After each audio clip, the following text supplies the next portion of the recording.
Peace, family. This is your brother Freedom Born. So today we're going to be covering another literary review of the book Breaking the Chains of Psychological Slavery by Dr. Na'im Akbar. Right? So the section of this book that we're going to be covering first in this video series comes from a section called Psychological Legacy of Slavery, in which Dr. Akbar details certain aspects and elements of Black life in America which have been most severely impacted by the Holocaust of enslavement, right? The first section that we're going to be reading is entitled Work. Work. One of the attitudes which has been passed to us from slavery is the rather distorted African American attitude towards work. Slavery was forced labor. Kenneth Stipp, 1956, describes the work of the slave occurring from day clear to first dark.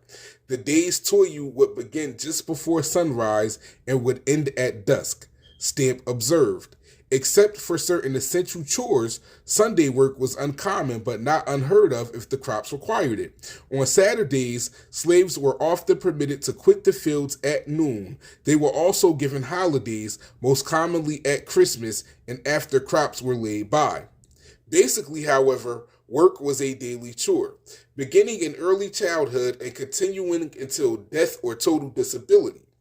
The slave was forced to work under the threat of abuse or even death, but the work was not for the purpose of providing for his life's needs. Instead, he worked to produce for the slave master. He would neither profit from his labor nor enjoy the benefits of his labor. A good crop did not improve his life, his family, or his community. Instead, it improved the life and community of the slave master. Frederick Douglass described the slave's work accordingly. From 12 o'clock midday till dark, the human cattle are in motion, wielding their clumsy hoes, turned on by no hope of reward, no sense of gratitude, no love of children, nothing save the dread and terror of the slave driver's lash. So goes one day, and so comes and goes another. Work in a natural society is looked upon with pride, both because it permits persons to express themselves and because it supplies their survival needs. As a natural form of expression, work is not too distinguishable from play. During slavery, work was used as a punishment. The need for workers was the most identifiable cause of the African Americans' enslavement. Work came to be despised as any punishment is despised. Work came to be hated as does any activity which causes suffering and brings no reward for the doer. Work became equated with slavery. Even today, the African American slang expression which refers to a job as a slave communicates this painful connection. Over the course of generations, work came to be a most hated activity. Despite the fact that we are over 100 years removed from the direct slavery experience, African Americans still, to a great extent, hate work. Work is identified with punishment. Work is equated with inferiority. Stipp, 1956, also observes. Masters who had at their command as few as a half a dozen field hands were tempted to improve their social status by withdrawing from the fields and devoting most of their time to managerial functions, but most slaves never saw their masters toiling in the fields. Consequently, slaves equated work with enslavement and freedom with the avoidance of work. Work was identified as the activity of the underdog and was difficult to be viewed with pride. Work is something approached unwillingly and out of necessity only. It is a badge of disparagement. The ability to look successful without doing any identifiable work became the image of affluence of many street hustlers and pimps.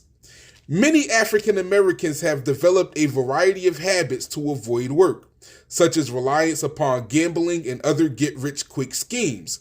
Some of the difficulty that we experience in generating independent businesses and institutions is because of our hatred of work. It is still difficult to view the long-term reward of sustained work as being adequate to erase the stigma of such toil. It is much easier to work, often considerably harder for someone else, and get a predictable periodic salary in a work schedule which lets one create an illusion of leisure.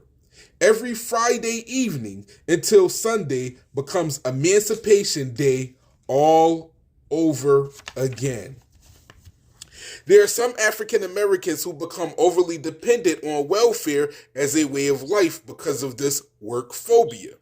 Often, considerable energy is put into schemes to avoid work because real work is so distasteful. This, too, can be related to the historical root of associating work with slavery.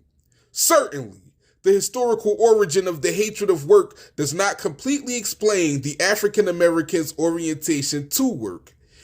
Equally as relevant is the vast shortage of jobs and the many obstacles to receiving the same benefits from work as do other members of the society.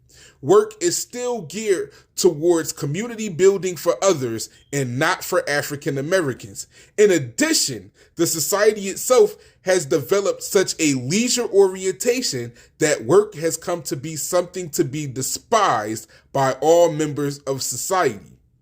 It is important, however, for African Americans to know that many of our attitudes towards work are a result of our slavery experience.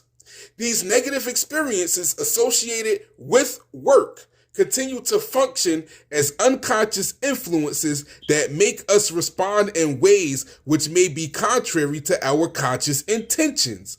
Awareness of these influences and their source begins to free us from their effects. Our slang, our songs, our jokes, our attitudes, transmitted from one generation to the next, preserve these reactions as if they were acquired yesterday.